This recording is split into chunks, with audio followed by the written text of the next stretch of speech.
point did you know that you wanted to direct this film?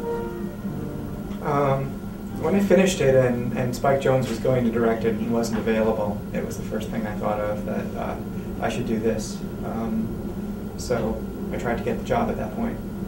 Which you got. Which I did get, yeah. That's good. Did Spike give you any kind of advice as you were going to be a first-time director? He said, don't direct this. No, he didn't. No, I mean, not really. I mean, I'm trying to remember if Spike gave me any advice.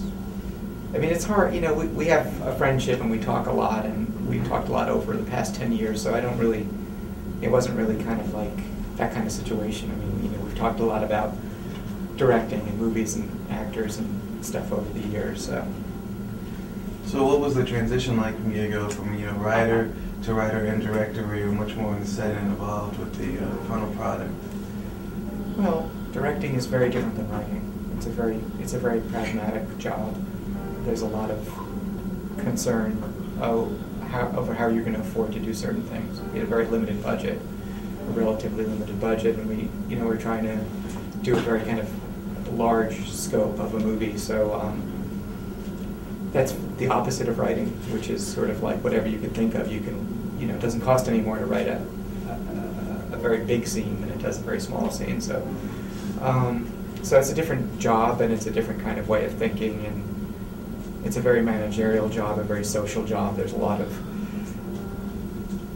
figuring out people and figuring out what they need from you and how you can help them do their job, and getting along and being a grown-up is a big part of being a director. You can't really be a sulky, moody person like I'm used to being. You have to kind of like let other people do that. Then you've got to be the sort of steady, supportive person, and so that's what it was. It was okay. Do you want to direct again? Or? Yeah, I think I do. I think I like the control. I like being able to start an idea and then take it all the way through until it's done. Although it is a very long process when you do both, especially since I take a long time to write. I mean, I've been doing this movie for 5 years now, and I don't know, that's hard. How do you feel now that it's over after 5 years? I feel like I'm ready to do something else. I feel like I'm ready. I'm glad it's over. It's weird because you work with people at every stage of the making of the movie, and when they're done with their job, they go away and do something else, and so you watch other people do other movies or involved in other projects, and you're just sort of still there, and it's really sort of sad, and so that's hard. But you're kind of like the captain, and you got to stay with the ship, I guess, until it crashes. So how did you arrive on Philip Seymour Hoffman as Caden? It just seemed obvious to me. I mean, it was the first person I thought of for this role when I started thinking. So even when you were writing? No. I don't think about actors when I'm writing. But once I knew I was going to direct it, he's the first person that came into my head, and so I went to him immediately, and he said yes. So I didn't have to think about anybody else for the part. Well, I guess, this is a question for me, really. There's a lot of talk about death in the film. Certainly has a somber feeling, that's what I got. Do you find it to be a depressing film at the end?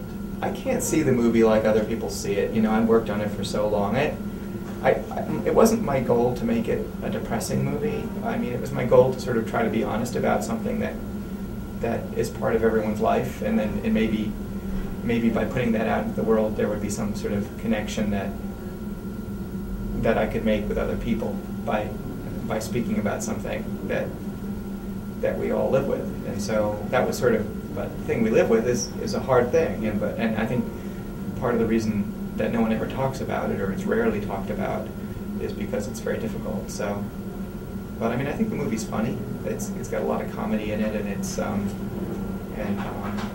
it's.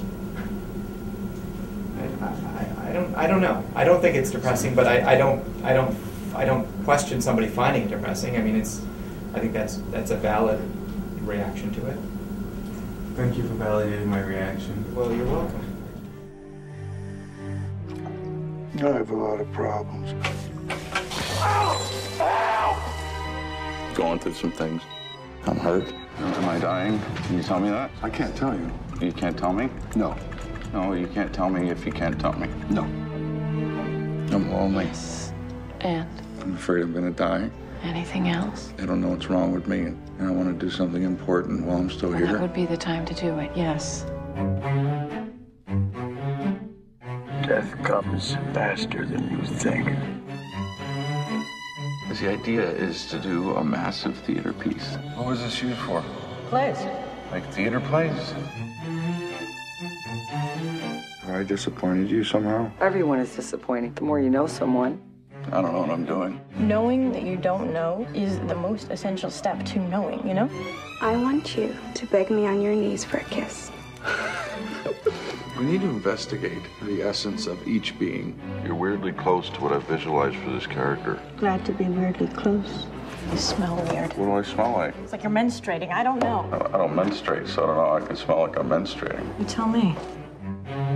I've been following you for 20 years, and I've learned everything about you. So hire me, and you'll see who you truly are. I'm just a little person, one person in a sea of many little... Met je over de homoseksualiteit? I'm not a homosexual. Gesagt worden, das heißt abstrakt. Somewhere, maybe someday. I don't know why I make it so complicated. That's what you do. I help you through any way I can. Somewhere, maybe There are millions of people in the world, and none of those people is an extra. I'll meet a They're all leads of their own stories. person, and we'll go out and play. Caden? What? When are we gonna get an audience in here? It's been 17 years.